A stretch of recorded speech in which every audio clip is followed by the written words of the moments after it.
Welcome. Whether it's purchasing, planting, or caring for trees, it has a positive impact on the environment and local community. Before delving deeper into the importance of your role as new tree owners, I want to give a brief history of the land we call home.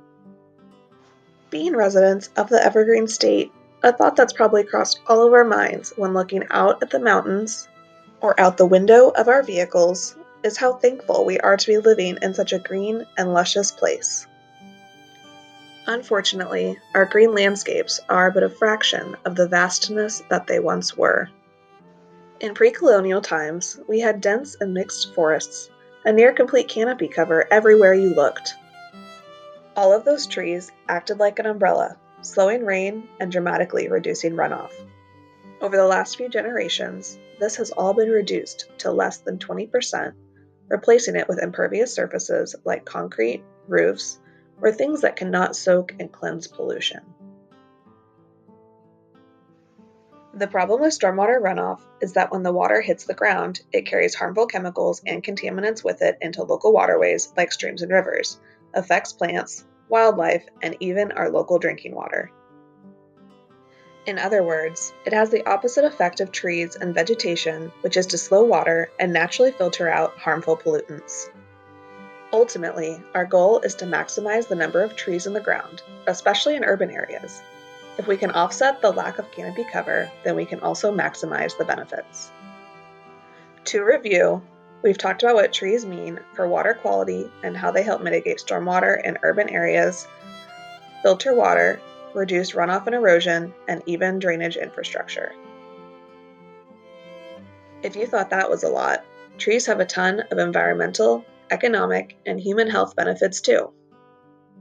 An environmental benefit of trees is that they create a habitat and safe haven for insects, bacteria, and animals. Trees are extremely effective at reducing air pollution, which makes planting trees in the urban areas that most of us live in a great idea. How do trees help us economically? Landscaping with trees raises property value up to 20%. We've all caught ourselves admiring that cute house with the big, beautiful tree in the front yard while out on a walk around the neighborhood. Additionally, businesses with trees in close proximity experience more than a 10% rise in business revenue and customer numbers. So you can see that trees are looking out for our financial well-being.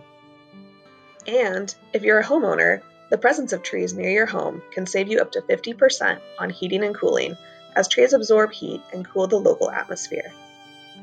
Trees can also help make us healthier as human beings. Trees are constantly working to lower CO2 levels and raise healthy O2 levels.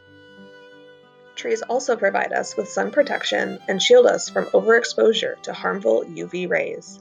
The presence of trees actually help to lower blood pressure, stress, and ADHD outbreaks. Better performance at schools and businesses with green spaces have also been frequently reported. And remember, the larger the tree, the bigger the benefit. We really want to maximize the benefits that larger trees bring. Not only do they act like a super sponge, they intercept and filter more contaminated air and water, and store more water and CO2. It is important to remember that large trees may not be logical for all of you, but it's something we want you to keep in mind. After you pick up your trees, we hope you feel inspired and can go on to encourage your friends, neighbors, and coworkers to follow in your footsteps.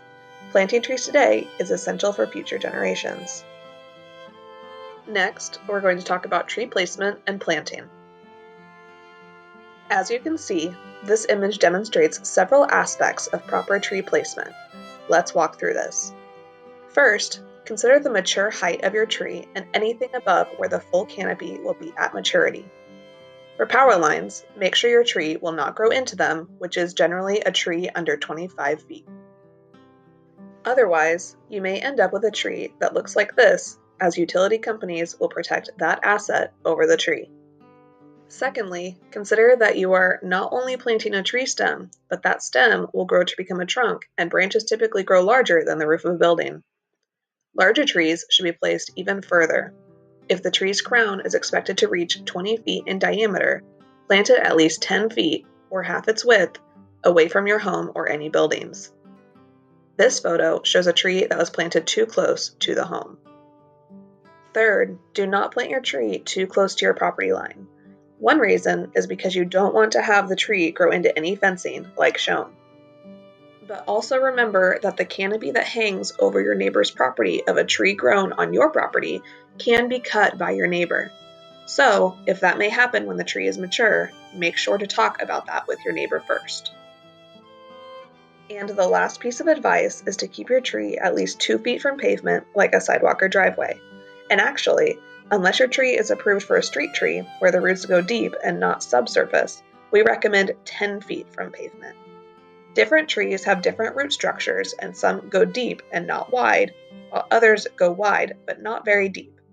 You do not want your tree to damage your property, so think about this when you are placing your tree.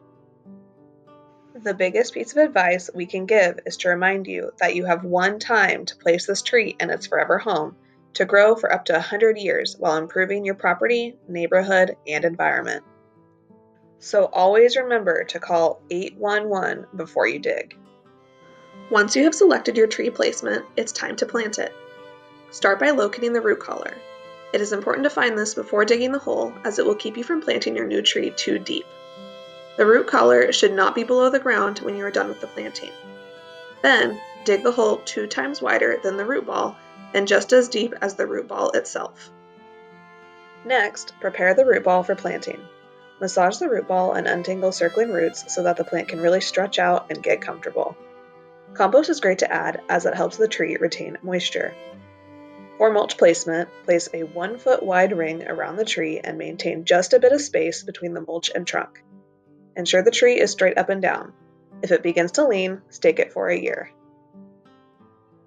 It is okay to stake your young tree for the first year, but if you do, remove the stake from right up against the tree stem and move it about 3 inches away and resecure.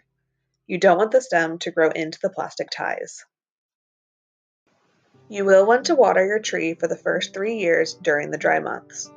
This is generally in April when we get showers but not deep rains through September. 2 times per week for the first year, 1 time per week for the second year, and every other week for the third year. After that, if your tree looks thirsty, water it, as our summers are getting longer and warmer and the tree may need additional help while still young. If you have any questions about your tree, there are a few resources we can recommend. The first is Master Gardeners. They have regular office hours at their office in Shelton. You can find out what those are on the Mason County Master Gardener website. Arborists are another great option. Don't mistake this with a tree service, as tree services are in the business of selling you tree removal. Certified arborists want to create healthy, thriving trees and look at soil conditions, tree damage, disease location, and then recommend the best solution to save your tree. And third, there's always us. Always feel free to contact Mason Conservation District with questions, and if we don't have the answer, we work to find the answer out for you.